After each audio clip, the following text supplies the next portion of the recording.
李承闷，飞爷。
娘，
凤年，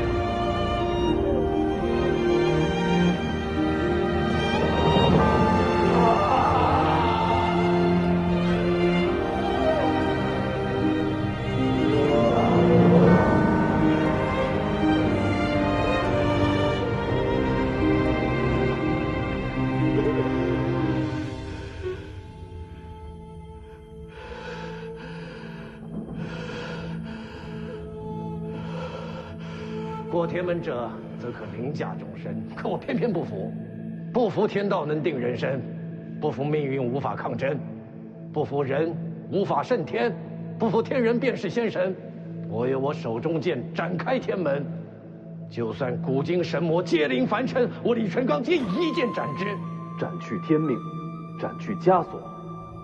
我有这不屈在手，便可斩去一切彷徨无措，斩去心中畏惧阴霾。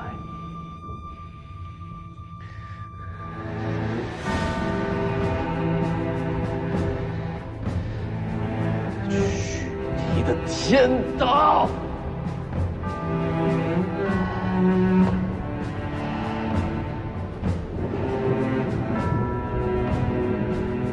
我有一刀，可斩天龙。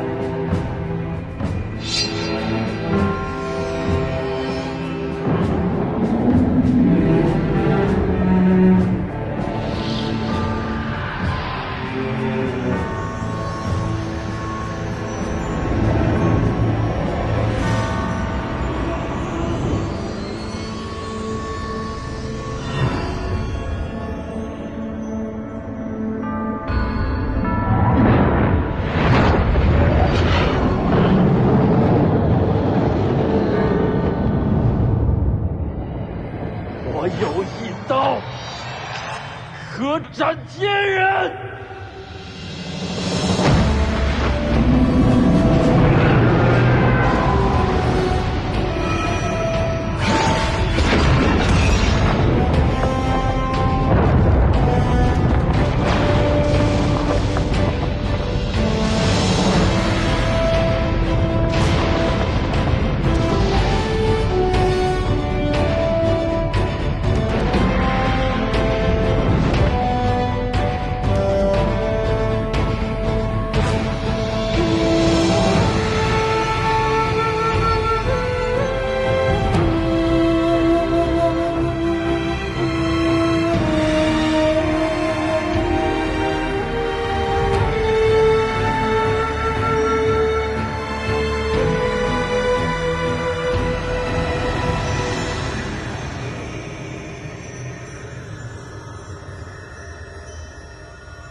是梦啊！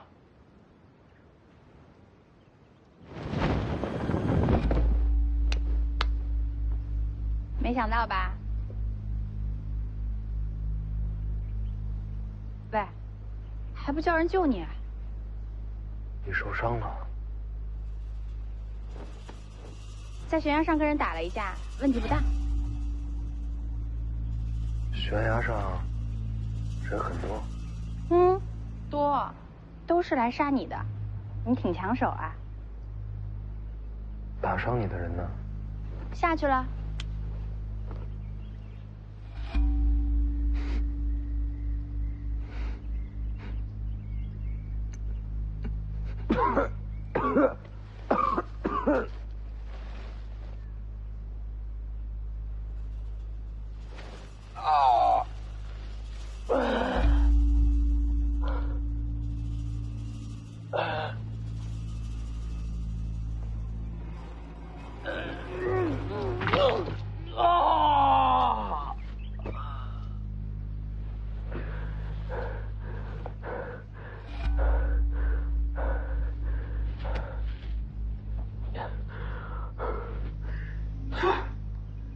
最麻烦的就是遇上疯子。希望赵皇上前辈说的都是真的。天都亮了，白打一晚上。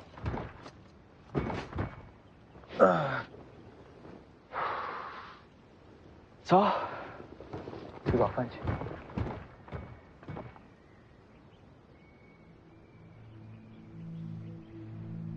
你还不叫人救你？我真杀你了！太阳要出来了。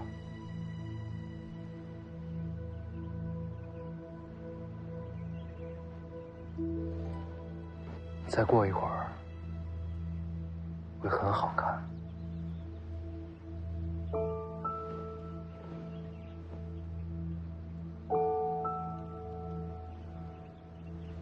要不我们一起赏个景，再搏命吧？行啊。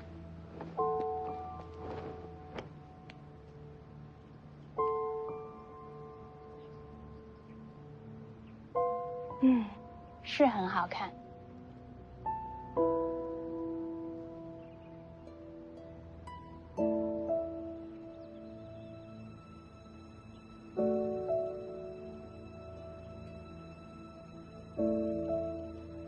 你怎么哭了？我梦见我娘了。她很好看吧？你这么好看，你娘一定也好看。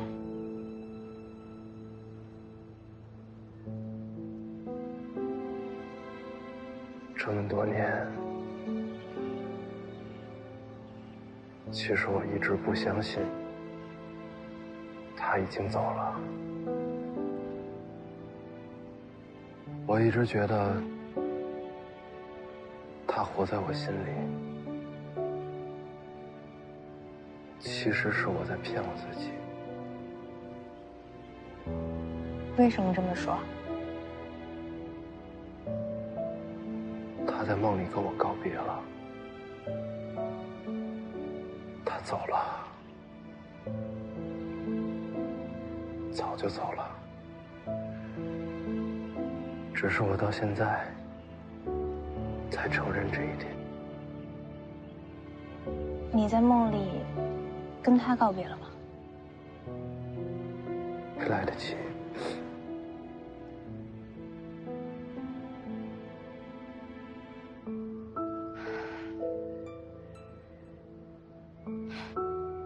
今天的景色是很美，看在美景的份上，不杀你了。你为什么一定要杀我？我不相信你就为了1000两黄金。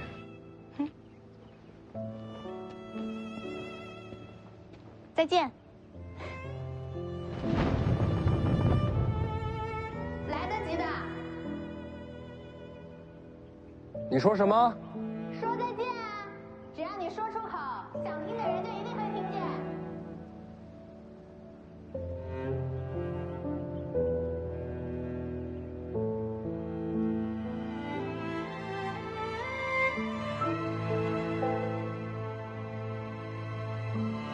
娘，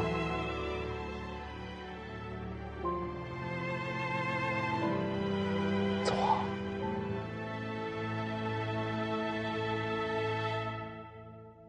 你在梦里见到的天龙就是这样的。仅凭几套纹路、一幅图形，就能让人入梦？只对你有用。准备这些的人应该对你了解颇深。这功法就只是为了让世子做个噩梦吗？这是借梦境毁去一个人心中最重要的屏障和依靠。你娘应该是你心中最重要的那个人。是。这是想从心灵上给你打击，让你崩溃绝望。你怎么扛过来的？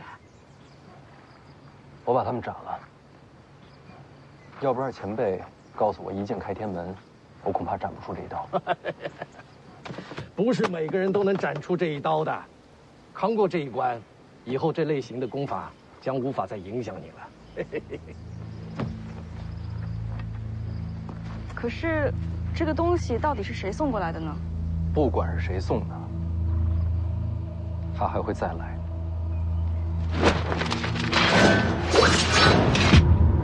城，去龙虎山。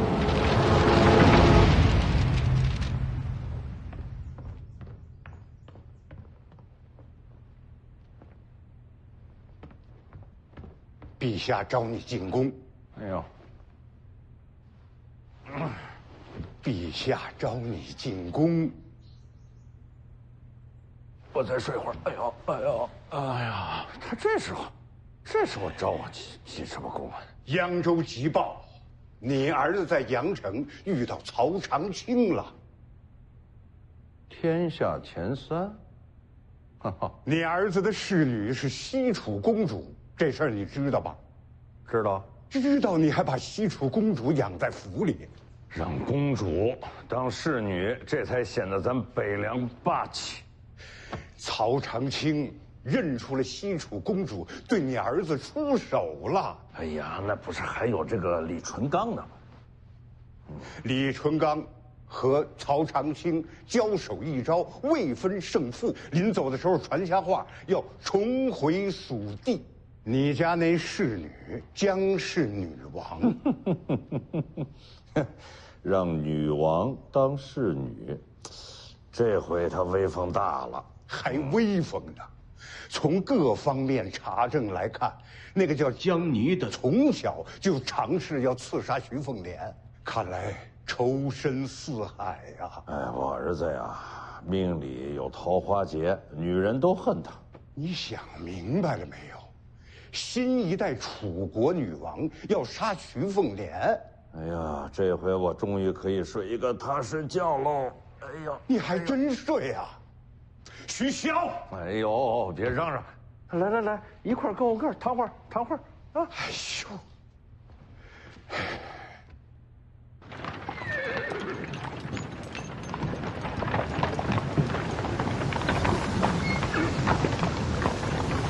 起风了，有问题？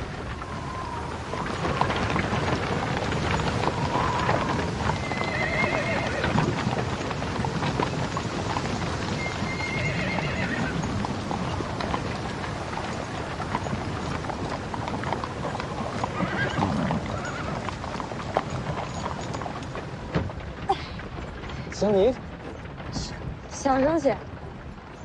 是曹长青引起风沙，是我让齐少叔叔掩人耳目，我才能偷偷溜回来。我还以为曹长青不会让你。如果你遇到危险，有江离在你身边，曹长青才能可能出手救人，懂吗？我是回来要钱的。当你侍女这么多年，我要走了，你总得给点安家费吧？等你真走了，就给你。我跟齐少叔叔说好了，等你平安离开龙虎山，我就真要去西蜀了。不过，齐少叔叔也说了，我们在西蜀对北凉是好事。我宁愿你留下来。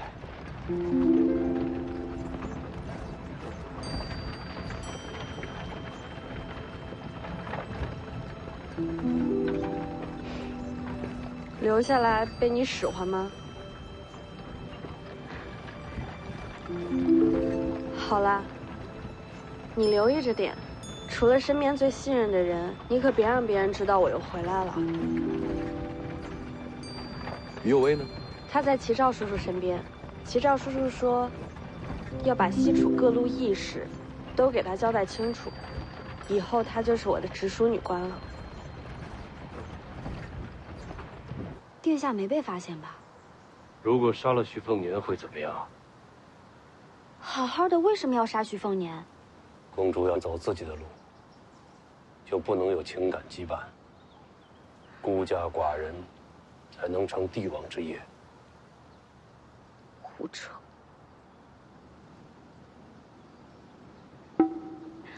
我说错话了，我不是这个意思。我知道了，那就不杀徐凤年。有李春刚在，杀不了。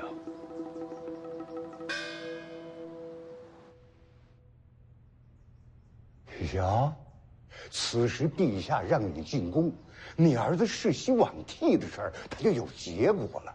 你弄出一个无视君恩的样子，这做什么呀？我什么也不想做。他让我在这儿闲置了这么多天，我还不能让他等会儿。现在不是赌气的时候。哎，你怎么就看不明白呢？啊？现在我表现得越狂悖，那陛下就越放心。好，好，好，全都是你的理。你要是再不去啊，宫里的马车全堵你门口了。哎，怎么又躺下了？对，也不能太过了啊。那咱们就去宫里走一趟。哎呀，好好的。着什么急？你被人设计，陷入了梦，谁干的？问题就出在这儿，我想不出来谁有这手段。你看我干什么？他是笨蛋，又不算真的闯过江湖，对功法手段不了解也正常。那你呢？你可是剑神，你也没头绪。我在天朝廷底下躲了这么多年，这些年来江湖上多了哪些高手，我哪知道呀？要我晚点去问齐兆叔叔。那女刺客呢？当时为什么不动手？我总觉得他的目的未必是杀我。现在回头想想，那2次重伤，真的是害我吗？那次之后，我破而后立，把真气强行吸收，将大黄庭推至4重。再之后，就是杨城。要说呢，祸福相依，这伤啊也算来得及时。在阳城，我杀琉璃亭本该会有后患，但偏偏这次刺杀让卢家进退两难，反而借伤势将危机化解于无形。这2次刺杀，带给我的都是好处。所以你认为他是在帮你？今天日出之前是他杀我最佳时机，但他却没有动手。难不成又是许萧的布局啊？不知道啊。经过这次东西，我觉得自己越来越看不透许萧了。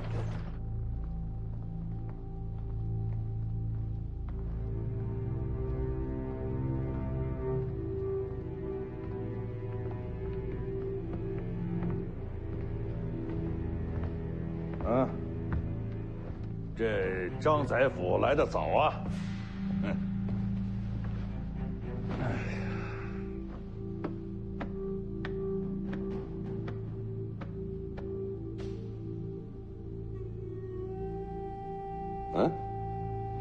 还有人来吗？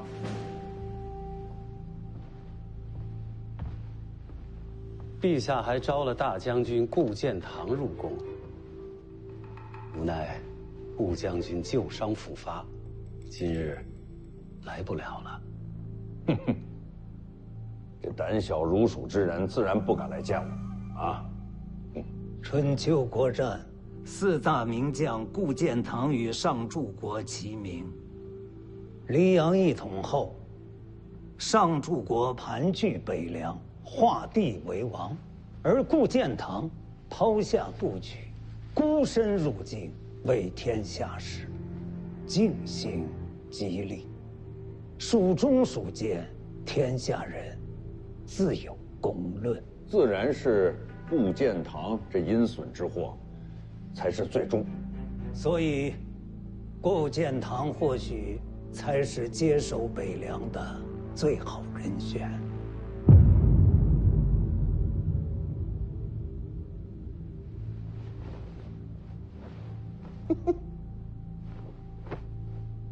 他接手北凉，那陛下能放心吗？请勿妄议君王。啊，不说了。陛下人呢？是他找我来的，怎么不露面？陛下身体不适，就不见上柱国了。那招我进宫作甚？陛下口谕，要问上柱国，北凉保住世袭罔替，世子继承了北凉王位，还想不想上柱国一职？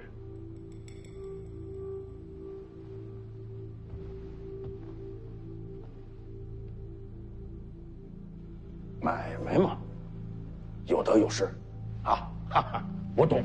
你懂什么？臣年迈昏昧，不堪重任，明日就上书，请辞上柱国之位。好，陛下说了，就不要接旨那一套繁琐的事了。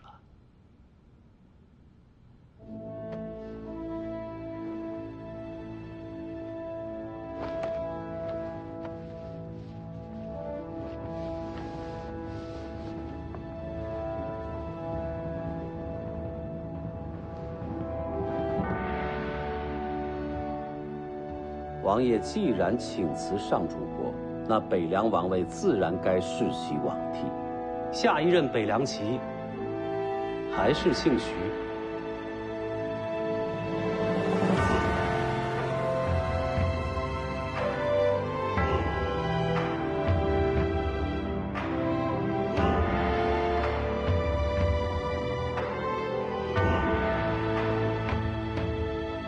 这是朝堂，真当是商贾交易吗？宰辅息怒，陛下说了，北莽虎视眈眈，楚人又蠢蠢欲动，可谓是危机四伏啊！还需北凉镇守天下，为国解忧呢。北凉世袭罔替，未来终是祸端。臣请见陛下。陛下不是，就不见了。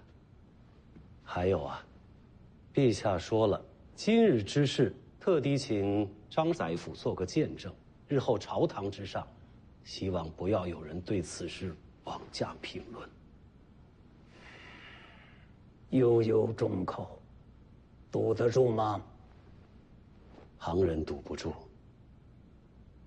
张宰辅自然无妨。看来在陛下心里啊，张宰辅一人就可以震慑百官，如此重信，让人羡慕。臣殚精竭虑，一心只为黎阳盛世，私心天地可照。宰辅放心，你这话我定会禀于陛下。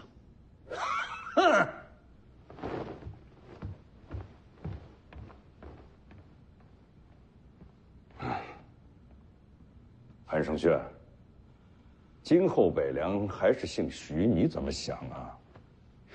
难为王爷啊，还记得我这贱名。至于北凉姓什么，那是朝堂政事，我怎敢多嘴啊？人人都叫你韩雕嗣，啊，这叫多了，韩生轩是你的本名，可别忘了。小人起于微末，自不敢忘。人嘛，一呢，不能忘本；二，就是不能僭越，啊。王爷教诲，谨记于心。世袭罔替，世袭罔替，阻拦的人还真不少啊！最后成了，可喜可贺，可喜可贺，可喜可贺。好了，回我的北凉了。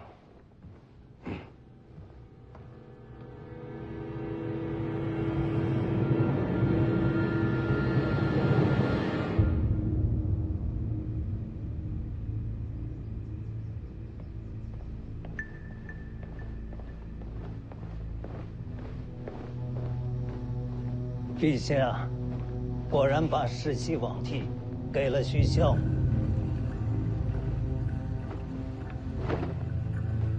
那徐骁拿什么还？请辞上柱国。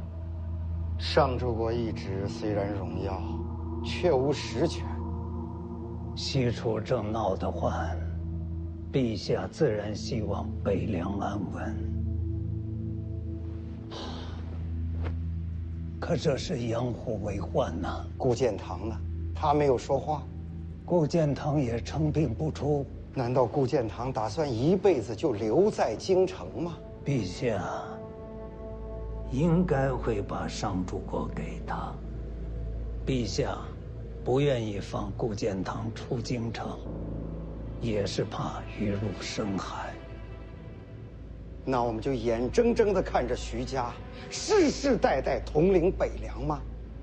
陛下给了世袭罔替，不代表徐凤年就能活到那一天。龙虎4大天师，唯有你赵丹平，常年留在京城，这些年斋教青词写了不少，还没写腻吗？朝廷安稳，龙虎山才有前景。徐凤年接任北凉，对天下对龙虎都不是好事。你要我回龙虎山，杀徐凤年？龙虎山4天使，赵熙团，你弟弟的师傅，应该对你能留几分情面。脾气最糟的赵丹平，常年在京城被称为青瓷学士，这么多年没回龙虎山，应该也不用担心他。所以你要留意的呢，也就是辈分最高的赵希义，还有如今天师府掌门、道门领袖第1人赵丹霞。就这2个已经够可怕了。徐凤年是北凉世子，真杀了他，徐骁就敢马踏龙虎山。你可以不用亲自动手，但他必须得死。这件事关系到黎阳朝未来的国运。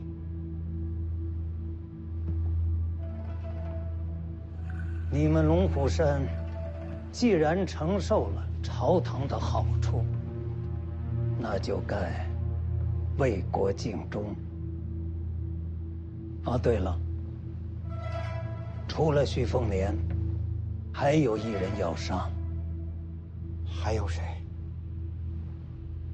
赵凯。他又是什么人？寒雕寺的弟子，陛下的私生皇子。眼下正一路追杀徐凤年。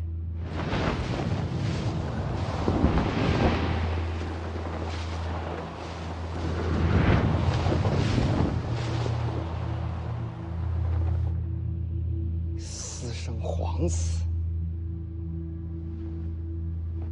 寒雕寺表面与我合作，其实是想杀掉徐凤年，引起天下大乱，然后借机让赵凯争夺皇位。他自己以为能瞒得过我。我张居禄所做的这一切，都是为黎阳朝万世太平。徐凤年是祸根，不得不杀。赵凯一样是乱应，正好一并除掉。宰辅大人，虽说是私生的，可他终究是皇子，暗中杀皇子。您有没有考虑过自己的下场？为国运而争，岂能在乎自身的命数？如果寒雕寺还真的知道了此事，他可不会放过你啊！一个太监还想着引发大乱，他不放过我，我也没打算放过他。不过，行了，朝堂风波我来挡，江湖的事情要看你们。赵丹平，你们龙虎山到底选择站在哪边呢？宰辅大人，我这就回龙虎山。徐凤年和赵凯的命，由我龙虎山取之。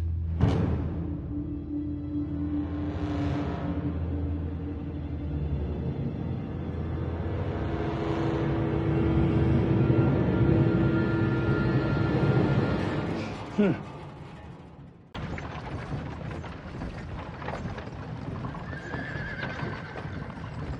好像有马队离奇。应该只是路过，要杀我也不至于在官道动手。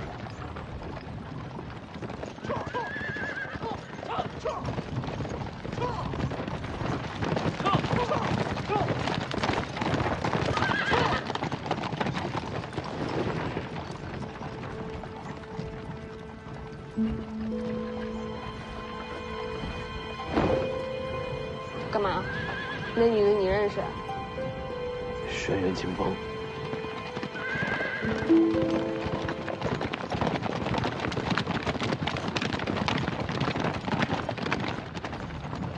龟山古牛大岗上的轩辕世家。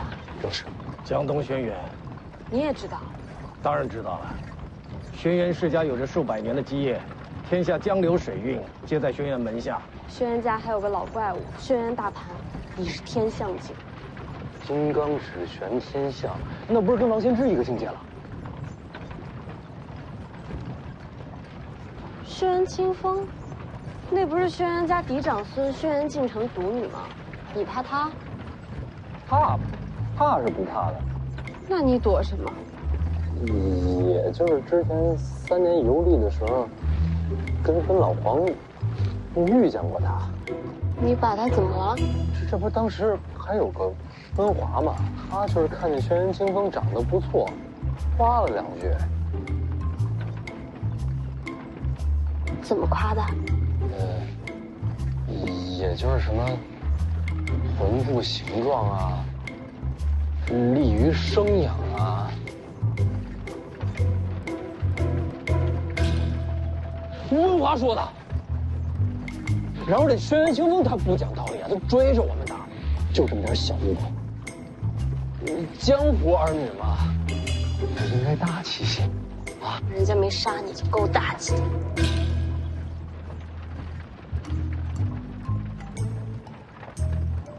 魏爷爷，远远跟着前面那队人马。明白。你这什么表情？不是躲吗？跟着干嘛？轩辕家有用啊！轩辕家族掌控天下水脉，辉山跟龙虎山一江之隔，仅凭一个世家可以和龙虎4天师分庭抗礼，多高的地位！所以徐骁让你联姻？绝对不是。实不相瞒，这一行轩辕家本来就是要去拜访他，倒是遇着这轩辕清风是个意外。看这方向，他也是去辉山。他们家掌控天下水脉，他怎么不坐船改骑马了？要不你去问问？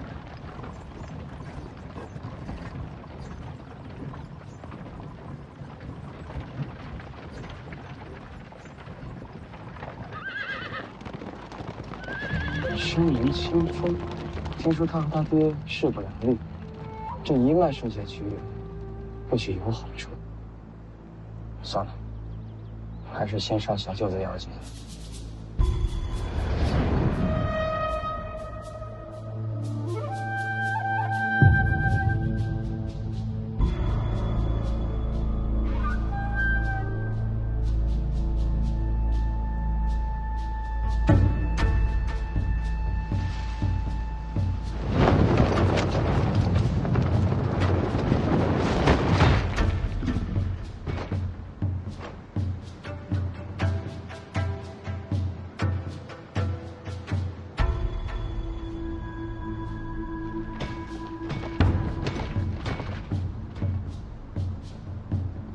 路过的，并无恶意。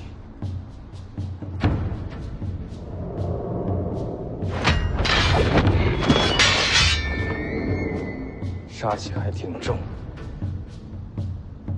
好盔甲，好刀法。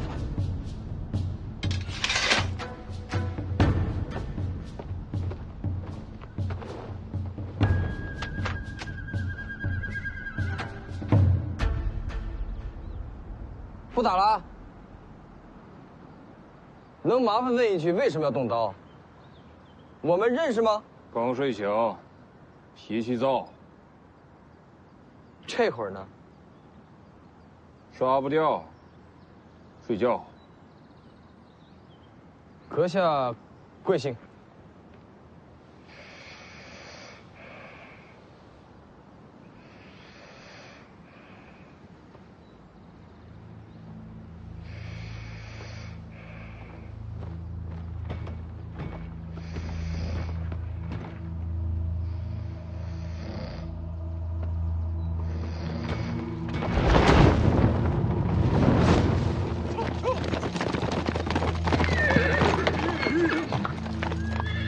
小路更近，能早归回山。走小路。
打路，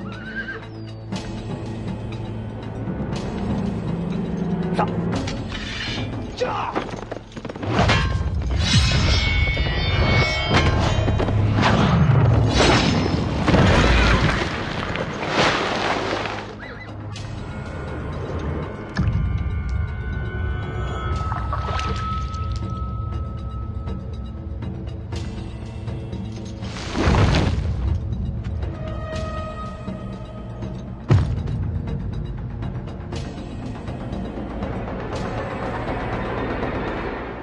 袁庭山，小姐这是要回山？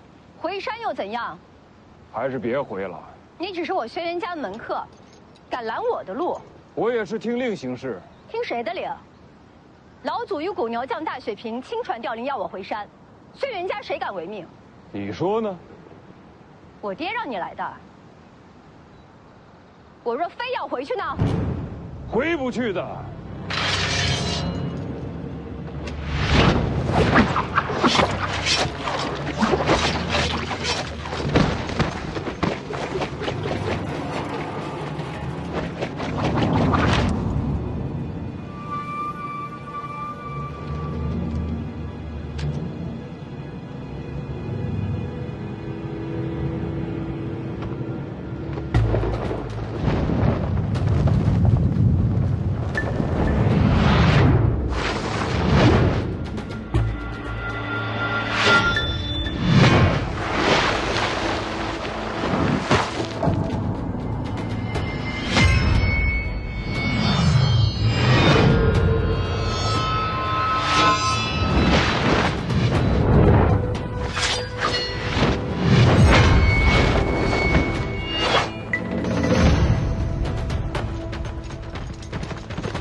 杀性都重，谁家有这官家？你们是谁？我家公子是来救姑娘的。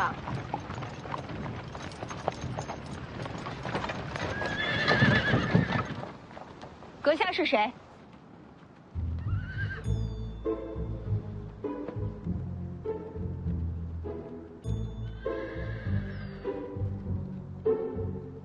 人家问你话呢。要不然我不露面。那你费劲救人家干嘛？你想啊，当年我也就是夸了他几句，而温华也就是夸了他几句，他就追着我们打了几条街。这如今我救他一命，也算是扯平了吧。多谢阁下相救，还请当面道谢。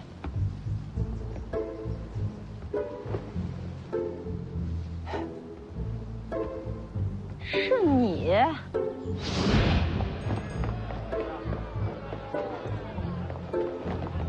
你给我站住！老虎，放箭！文华，老虎，姑娘，你听我解释，这好屁股、好生养，那都是夸人的好词儿啊。看什么看？还不只是屁股，你看这腰也好，杨柳、水蛇、黄蜂，这都能对得上。好身材，好曲线。杀了你臭流氓！哎，轩辕姑娘好呀。哎，等等，姑娘你记错了，当时怎么是我一个人呢？明明还有一个老黄，还有一个温华。那些话都是温华说的，我最多就在边上竖了个大拇指，帮了个腔，他才是罪魁祸首。你，姑娘，我也是交友不慎，咱们都是受害者。你还敢出现？这不有缘吗？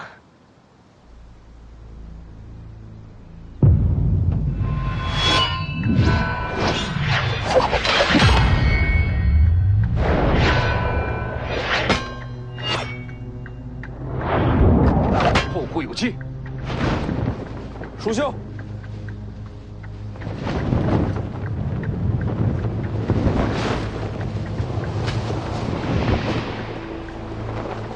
魏爷，放心，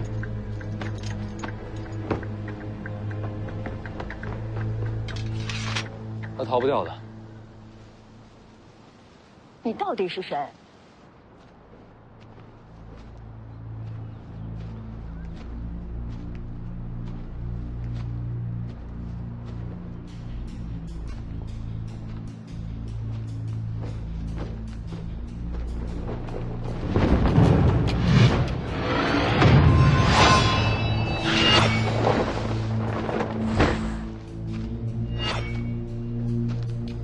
就差那么一点儿，都不知道怜香惜玉，姐姐白疼你了。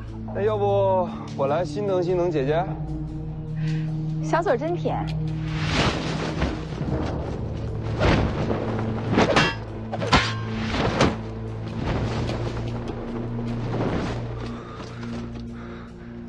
又跑了，调戏到老娘头上了，就在前面，追！你是北凉徐凤年？我这个身份人人喊打，用不着假扮吧？刚才要拦着你那个人是谁啊？与你何干？看来是有人不想让姑娘回辉山，不如同行。这一路可不好走。你许萧儿子？姑娘是彩礼清楚这关系？这么看来，是有些像。姑娘，你说什么？你也上辉山？我去龙虎，一江之隔。刚好，同行一段。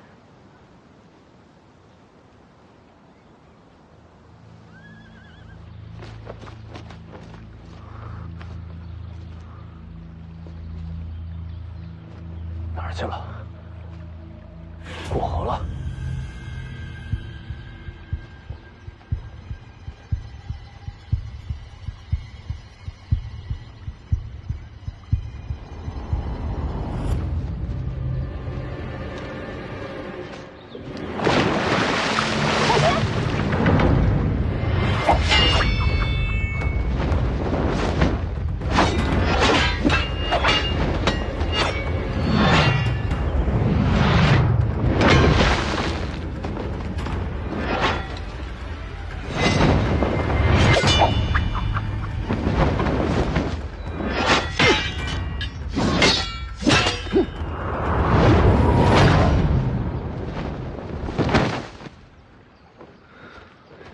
多谢前辈。这是剑法还是暗器？36天罡桃木剑阵。桃木剑阵为什么用玉剑？这不显得贵气吗？把人给世子带去。好。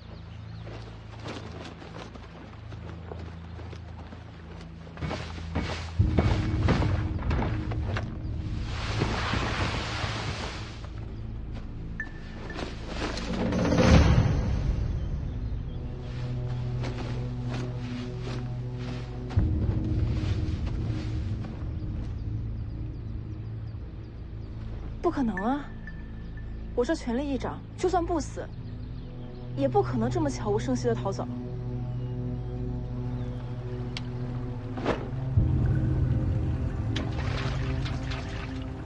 别装了，你又没晕。我真要杀你，刚才就不会救你。干嘛救我？你动刀偷袭的是北凉徐凤年。有机会联手再杀一次啊！我要是不跟你联手呢？我不勉强别人。不过你想清楚，你对他动了刀子，北凉会放过你吗？轩辕家会为一个门客与徐骁为敌吗？你什么时候动手？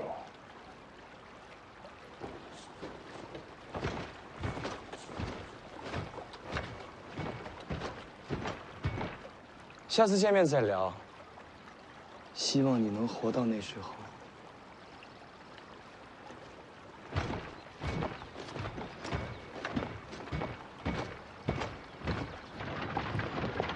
你不等你的那些手下了？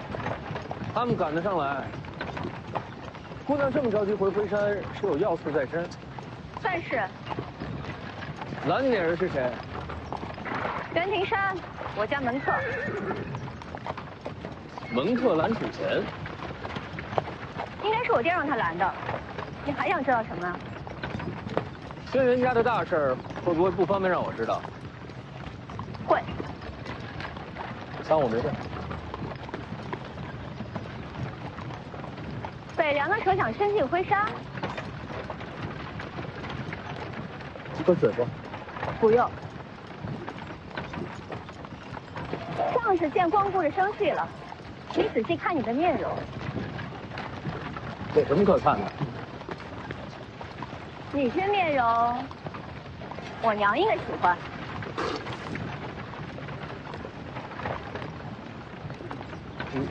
我歇会儿。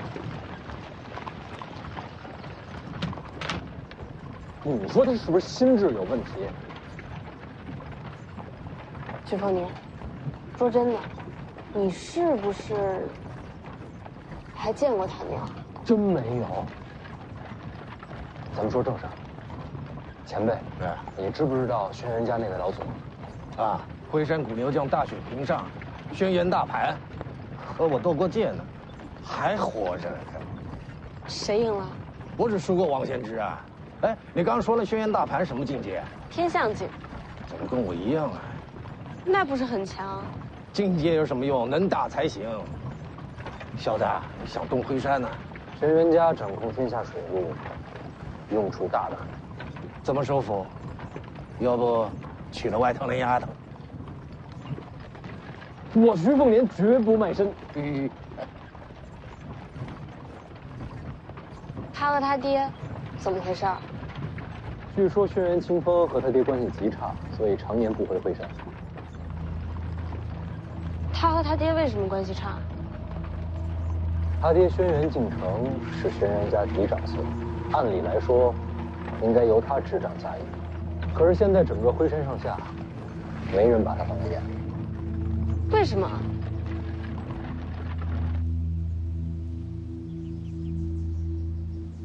他只爱看书，不曾习武。爱看书有什么不好啊？轩辕一族毕竟是江湖世家，那是长不了家业。不仅不习武，据传他性子软弱，不成大器，是个废物。那不是跟你一样？什么叫跟我一样？你之前的名声不就是跟他一样？我也是啊，我之前的名声没准比他还差呢。你小子心狠，藏得深。轩辕家族那小子搞不好也是如此。若真如此的话，他藏的可比我久。其实关键就一点，轩辕清风为什么回灰山，他爹为什么拦他，明白这个，整盘棋都看透了。我发现你自从见了曹长青之后，聪明了不少。厉害厉害，女王风范。哎，不是，我本来就很聪明啊。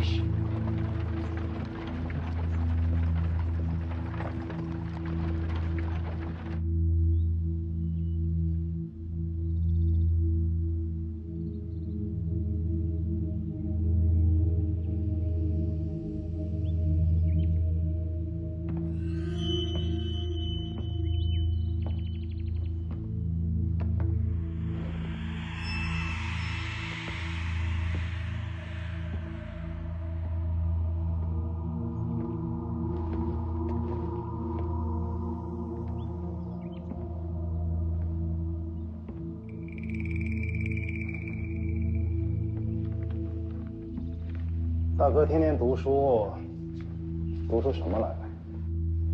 读春秋大义，读众生碌碌，读是非曲直，读大道无形。读这么多，有什么用？有用，心不会乱。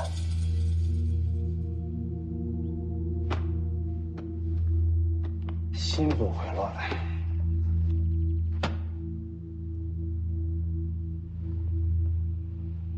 我刚刚听说一件事情，那个耍刀的门客叫什么来着？袁庭山。对，袁庭山。我听说他下山了，在下山前，好像还见过大哥。有这回事？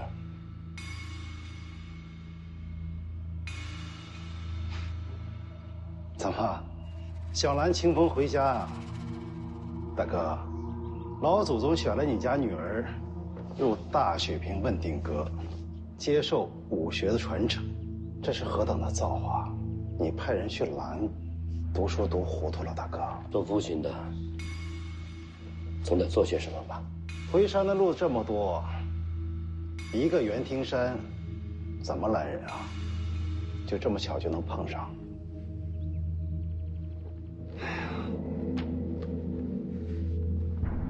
笑话也听够了，我就不陪大哥了，我还得去问候嫂子。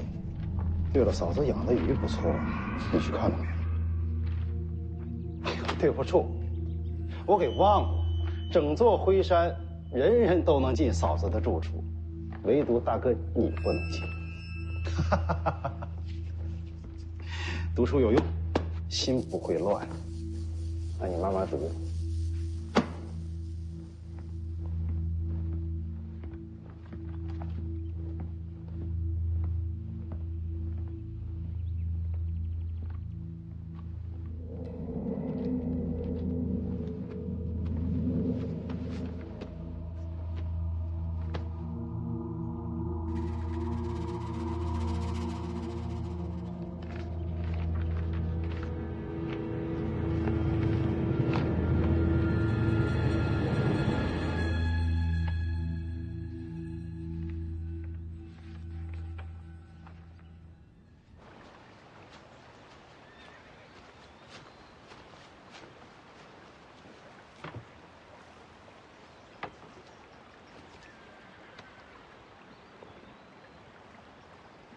你家世子连饭都不会吃吗？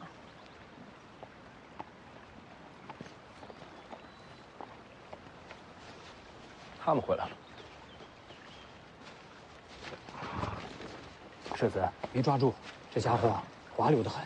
没抓住不要紧，沿江而下就是灰山，他也没机会拦人了。你说呢？我闲逛一会儿。请便。